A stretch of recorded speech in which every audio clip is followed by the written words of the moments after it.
Hi, I'm Donald Tallman, the Executive Director of the Colorado Railroad Museum, and I'm here with Lynn Moedinger, the President of the Strasburg Railroad. We're in front of the boiler of the Rio Grande Southern Locomotive Number 20, which has been in process of being restored back to service by Lynn and his team here at the Strasburg Railroad. I'm going to introduce Lynn and have him tell you a little bit about the project and where we are and where we need to be to finish it up. Hi folks.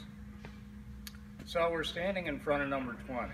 Number 20 was my dad's favorite engine. He took a picture of it once, ended up on the cover of Trains magazine.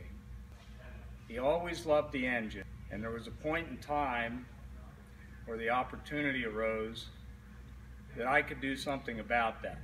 My family agreed to change their circumstance somewhat significantly, and on behalf of my dad, and thanks to my dad, we kicked off this project as the mystery donor, I guess you would say.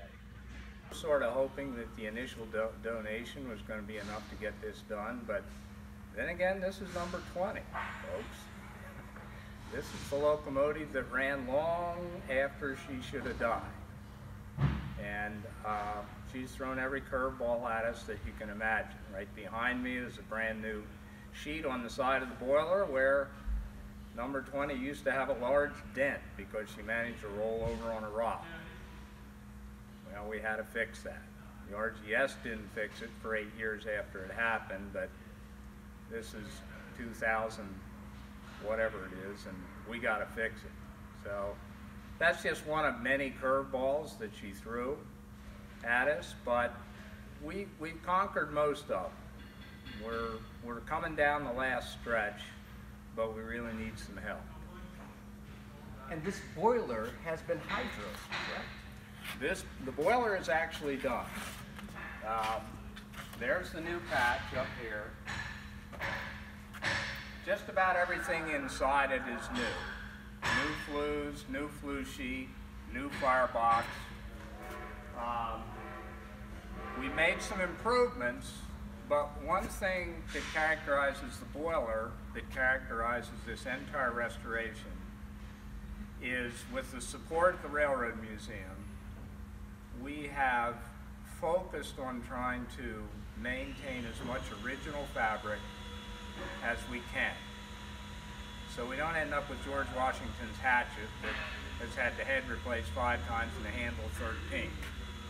So when 20 is running, it's going to be mostly 20. So if we follow back through here we have the back head, and this is a glorious back head. The boiler was very well built in 1899. Wonderful construction. It's a little cattywampus. It's almost like they made this backhead by hand because it kind of droops on the one side. Well, that's something you really want to keep because that preserves the history of you don't find that today. It also was a royal pain in the rumpus when we went to make a new firebox to try and match it. Now here you can see a new patch on the back, and then inside is the whole new firebox. Up top we have the turret or the spider where the steam is distributed to various things like air compressors, injectors, blower, and so on and so forth.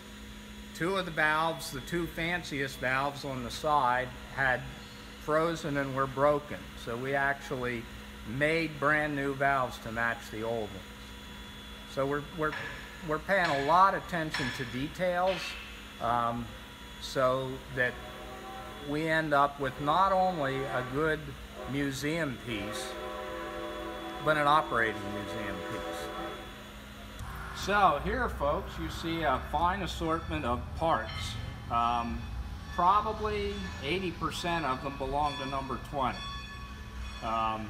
If you look down here, that's a main rod. You see it's a funny color. Well, it was bent, so we had to do some repairs, and it's that color because we had to send it out to the furnace to be stress relieved. Those rods yet have to be done. The throttle, which is right here, that assembly is complete. It's ready to go in. The exhaust pot is mostly done.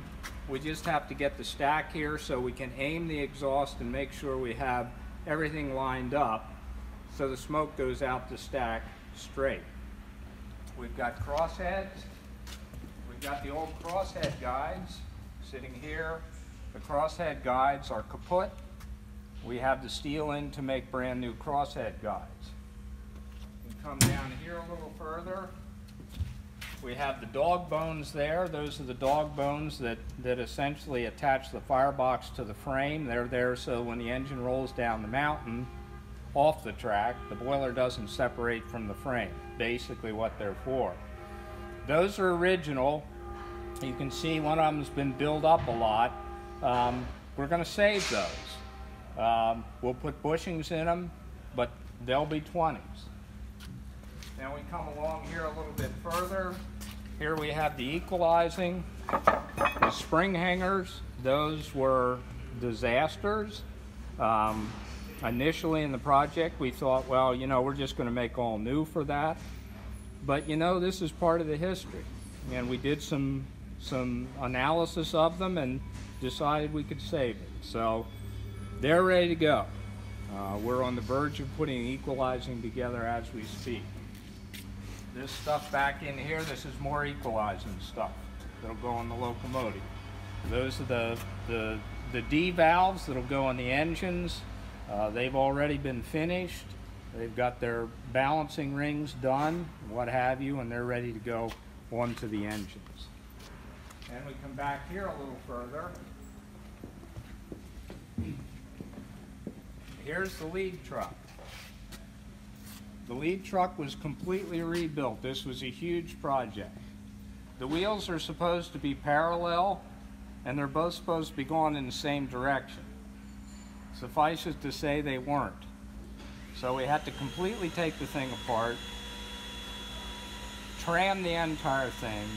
There's all sorts of shims and welds and what have you that are on this now, that this thing is dead square. Somewhere along the line, the RGS had a wreck, or when they put the new cylinders on or something, and they had a horrible mess of stuff stacked in here so that the boiler could sit on top of this, the engine casting. That's all redone, and we have the new piece in to make a new center pin for it. All right, so down here we have more or less the other part of the locomotive. We've got a new smoke box. I really wanted to save the old smoke box because it really had character. It probably had a bit too much character, and it really was impractical to save it. So at any rate, this is ready to be fastened permanently. The engines are mostly done. Sitting here in the front are some driving wheels. They don't belong to 20, but this is pretty much what 20 looked like during the process, with raised up spokes and what have you. At this point, the drivers are actually under 20. Over here, this pile of stuff, we've got the eccentrics. There's brand new eccentrics. We've reconditioned the eccentric straps and the rods, so we'll be reusing those. The mess laying on the floor in front of them is all the brake rigging.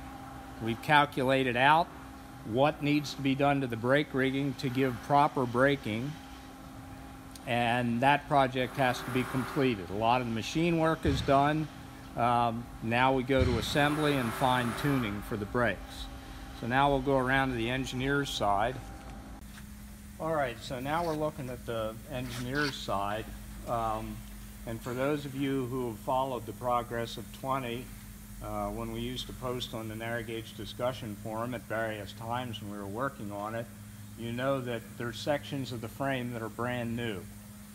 The frame had so many welds in it, the welds were all analyzed and they were disasters, so we basically threw up our hands and said we got to put new frame sections in. The frame was a 1/4 inch, 5/16 of an inch shorter on the right side than the left side. Now I think there's a little less than a 1/64 of an inch difference.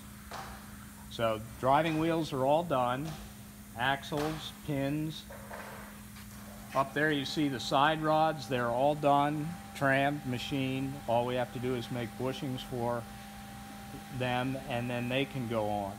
The slabs of steel that you see sitting in front there are to make the new crosshead guides. So as you can see, we've gotten a tremendous amount done on the locomotive, and we've done a very good job. I'm very proud of the job that everybody here has done. But we still have a little ways to go. Once this engine is running, in the anticipated museum service it would see, it'll outlive probably anybody that's watching this video. We hope you've enjoyed this update from Lynn Moedinger. As you've heard, Locomotive 20 has been a challenge right from the start. Strasburg Railroad has done a remarkable job to date. Now they're preparing to complete the major components and then get it back to the museum for us to put the final touches on it. Thanks for viewing. Stop at www.coloradorailroadmuseum.org/news for more updates.